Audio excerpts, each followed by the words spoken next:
কলকাতা টিভির পর্দায় আপনাদের সকলকে স্বাগত। আমি পূজারি রয়েছি আপনাদের সঙ্গে। ইতিমধ্যে জানা যাচ্ছে কালকে ধর্মতলায় সাংবাদিকদের ওপর হামলা এবং মারধরের ঘটনায় ইতিমধ্যেই কলকাতা পুলিশের এক বড় সাফল্য। ইতিমধ্যেই এক অভিযুক্তকে গ্রেপ্তার করেছে কলকাতা পুলিশ। অভিযুক্তের নাম মোহাম্মদ আফরোজ নামের এক ব্যক্তি বলে জানা যাচ্ছে। তাকে আজ বর্ধমান অন্ডাল থেকে গ্রেপ্তার করেছে কলকাতা পুলিশ। তাকে কলকাতা পুলিশ অন্ডাল থেকে গ্রেপ্তার করে কলকাতার তরফে আনা হচ্ছে বলে জানিয়েছে। ইতিমধ্যেই জানা যাচ্ছে আরফার সোবেন অর্থাৎ অভিযুক্ত মোহাম্মদ আফরাজ, তার বাড়ি মেটিয়াবুজ রাজাবাগান এরিয়ার বাসিন্দা। তিনি প্রাথমিক তথ্য অনুযায়ী তার বাবার নাম মোহাম্মদ সাবির। ইতিমধ্যে জানা যাচ্ছে পুলিশের সূত্রের কাছে দাবি তারা নানা সিসিটিভি ফুটেজ, নানা ডিজিটাল প্ল্যাটফর্মের মাধ্যমে তারা সেই ব্যক্তিকে চিহ্নিত করেছে।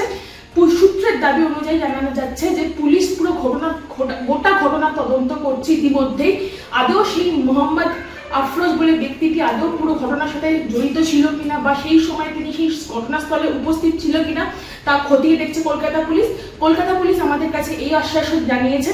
জানা যাচ্ছে কলকাতা পুলিশের তরফ থেকে জানা যাচ্ছে যে পুরো ঘটনাকে সিসিটিভি ফুটেজ তরফ থেকে বা ডিজিটাল প্ল্যাটফর্মের মাধ্যম দিয়ে তারা পুরো ঘটনাকে লুক আফটার করছে এবং জানা যাচ্ছে যে তারা আশ্বাস দিয়েছেন যে প্রত্যেকটা অভিযুক্ত যারা এই ঘটনায় যারা এই ঘটনায় অত্যাচার করেছে বা সাংবাদিকদের উপর মারধর করেছে তাদেরকে চিহ্নিত করা হবে বলে জানিয়েছে কলকাতা পুলিশের তরফ থেকে। এই সংক্রান্ত সব খবরের দিকে চোখ রাখবেন কলকাতা টিভির পর্দায় রাত দিন 7 দিন।